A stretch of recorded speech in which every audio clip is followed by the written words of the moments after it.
Hi friends, welcome back to your favourite channel star web. ఈ రోజు వినాయక చవితి సందర్భంగా థియేటర్స్లో విడుదలైన కన్యాకుమారి ఒక ఆర్గానిక్ ప్రేమ కథ రివ్యూ ఏంటో చూసేద్దాం. ముందుగా సినిమా కథ విషయానికి వస్తే వాళ్ళు కెరియర్ పరంగా ఏం చేయాలి అని ముందు నుండి డిటర్మైన్డ్గా ఉన్న హీరో హీరోయిన్ మధ్యలో వాళ్ళ ప్రేమ వల్ల పాస్ట్ చేంజ్ చేసుకొని చివరికి వాళ్ళు అనుకున్నది ఎలా సాధించారు అనే చిన్న line.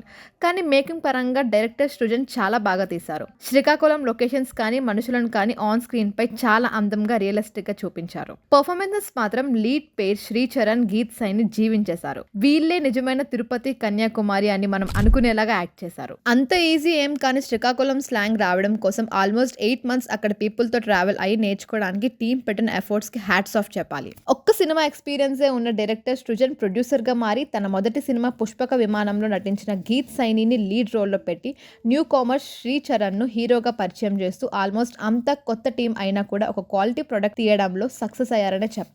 Music director Ravi cinema titles cards పడే దగ్గర నుండి ఎండ్ వరకు తన టాలెంట్ తో ఆకట్టుకున్నాడు. విజువల్స్ కి తన సూతింగ్ మ్యూజిక్ తో ప్రాణం పోసాడు. ఓవరాల్ గా ఈ లవ్ స్టోరీ ఆర్గానిక్ గానే ఉంటుంది, కానీ సెకండ్ హాఫ్ కొంచెం డ్రాగ్డ్ అనే ఫీల్ కలుగుతుంది. అసలు ఇది బిగ్ టికెట్ ఫిల్మ్ కాదు, ఆర్ట్ సినిమా అనే ఫీల్ కూడా వస్తుంది. బట్ క్లైమాక్స్ కి వచ్చేసరికి సక్సెస్ఫుల్ అండ్ హ్యాపీ ఎండింగ్ తో ఉండటం వల్ల బెటర్ ఇంపాక్ట్ తో బయటకు రావడం గ్యారెంటీ. ఈ మధ్య వస్తున్న చాలా చిన్న సినిమాలతో పోలిస్తే ఈ కన్యాకుమారి కొంచెం బెటర్ ప్లేస్ లోనే ఉంది అని మాత్రం చెప్పొచ్చు. మీరు ఈ మూవీ చూసారా, చూడబోతున్నారా అనేది కమెంట్ చేయండి. మా ఛానల్ని సబ్స్క్రైబ్ చేసి పేజ్ని ఫాలో చేయండి. Thank you.